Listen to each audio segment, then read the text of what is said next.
It is October 26, 1676, and Isaac Newton is writing a letter to his great rival Leibniz. He wants to talk about his greatest discovery, but at the same time, he wants to keep it a secret. So instead, he sends a riddle.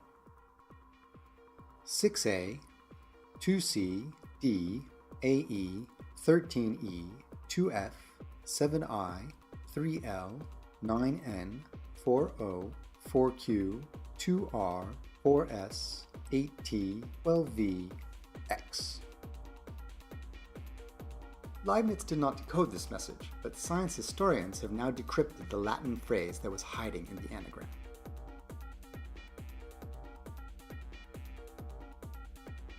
Data equatione quodcunque, fluentes quantitates involvente, fluxiones invenire et vice versa.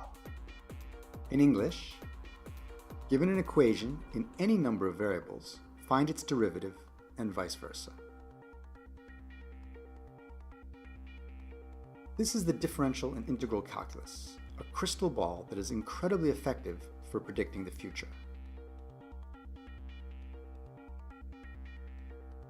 It lets you calculate the future movement of a system when you know its present state and the forces that act on it. It is about solving a differential equation and finding solutions.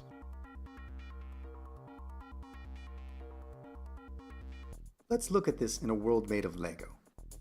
After all, the mathematical world is a bit like a game, where everything is simpler than in real life, a world that is sometimes even a bit childlike.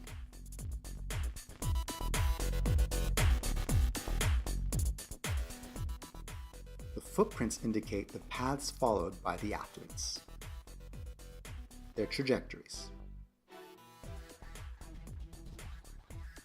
Suppose that our Lego athletes take steps at a steady pace, but some have steps that are long, while some have steps that are short.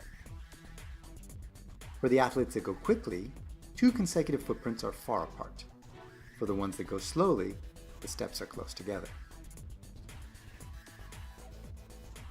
The arrow joining two consecutive steps indicates the speed. It is the difference between two positions at two consecutive moments, hence the phrase differential calculus.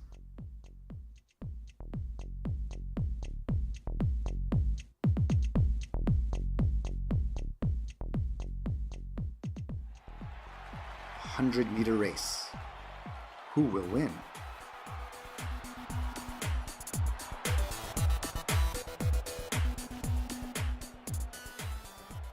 .58 seconds. Bravo! Now, movement rarely consists of discrete steps. Consider these moving race cars. They roll, they don't take steps. What then do we mean by speed? One idea is to recall that this film consists of 25 frames per second. So we can think of the motorbike as taking 25 steps every second. Hence, we can talk about its speed, just like we were talking about the speed of the Lego runners. Newton approximates any continuous motion as a sequence of stepwise movements, but with steps that become so small that they become invisible, just like in the movies.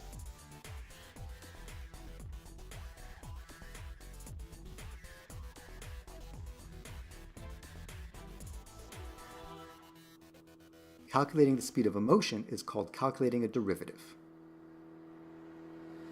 It is the goal of differential calculus.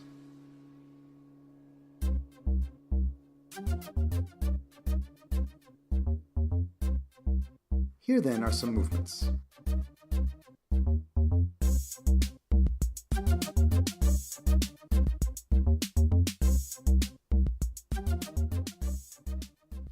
These arrows indicate the speed, and mathematicians call them vectors.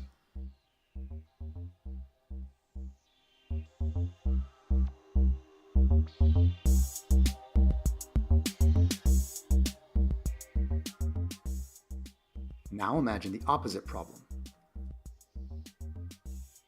Look at the arrows drawn on the floor. Mathematicians call this a vector field. Imagine a field of wheat, but instead of stalks of wheat, we have vectors. The LEGO people's mission is to move with speed as indicated by the vector field.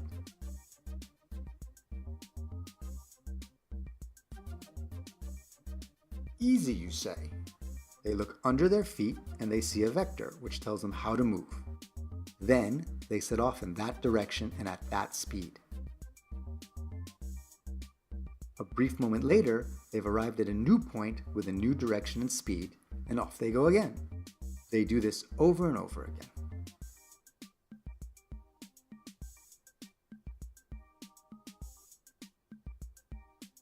Walking is not difficult. Just put one foot in front of the other and do it again. Actually, we should explain what we mean by a brief moment later. Newton's answer would be an infinitely brief moment. We already saw that a continuous movement is not the same thing as a succession of steps. It's what you get when the steps become smaller and smaller. So, rather than hopping like a Lego person, take a car that rides continuously. You will follow what is called a trajectory, a curve that is tangent to the vector field everywhere.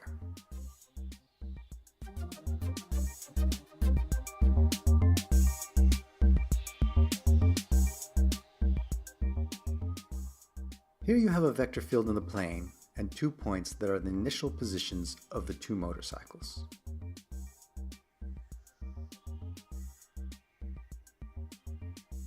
The theorem of Cauchy-Lipschitz summarizes the concept of determinism. It claims that the starting points determine the future trajectories. From each point, there is a unique trajectory whose initial position is the given point.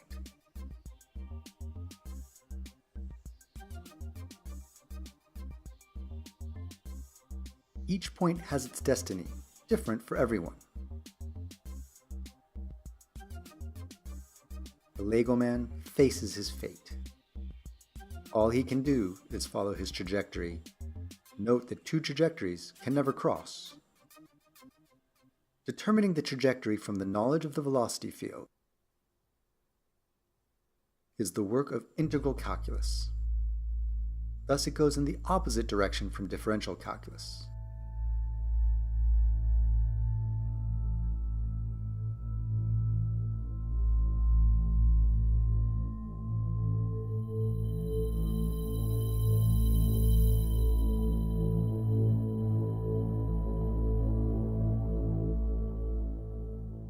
Here's a group of Lego people neatly ordered, our little soldiers ready to start walking.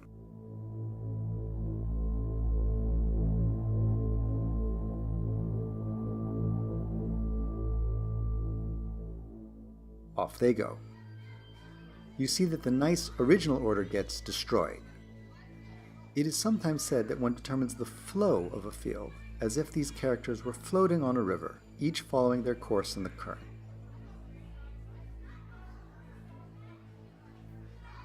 Think of the flow of humanity, those 7 billion Lego people moving all over the Earth, or think of the flow of billions of billions of billions of molecules in the Earth's atmosphere.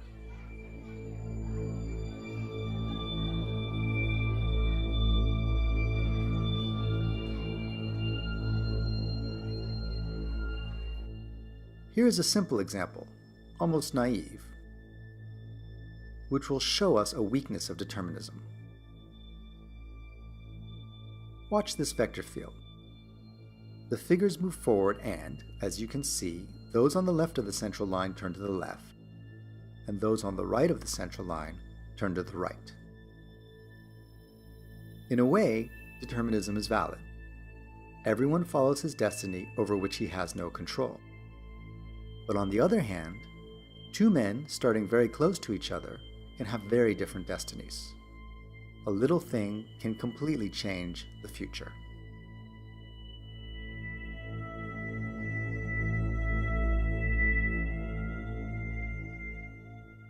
In his little book, Matter and Motion, published in 1876, the physicist Maxwell stresses the sensitivity of physical phenomena to initial conditions.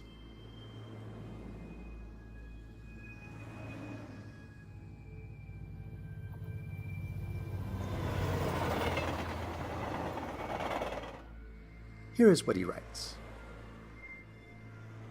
There is a maxim that the same causes will always produce the same effects. There is another maxim, which must not be confounded with the first, which asserts that like causes produce like effects. This is only true when small variations in the initial circumstances produce only small variations in the final state of the system.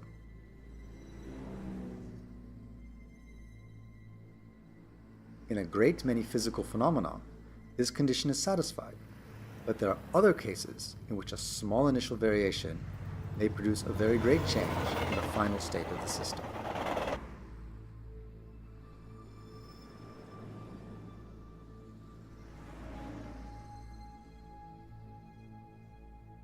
For instance, a small difference in the speed of the car may cause an accident.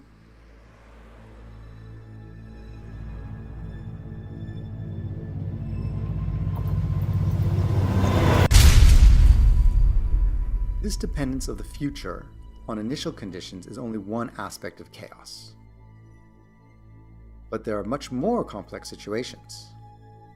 Imagine, for example, a vector field which is no longer drawn on the ground, but is drawn in space. This one, for example, shown on a vertical plane moving back and forth. Now our Legos don't walk. Instead, they fly in their spaceships. At every moment, their speed is determined by the vector field. See what happens to our poor Lego astronauts. This is much more chaotic.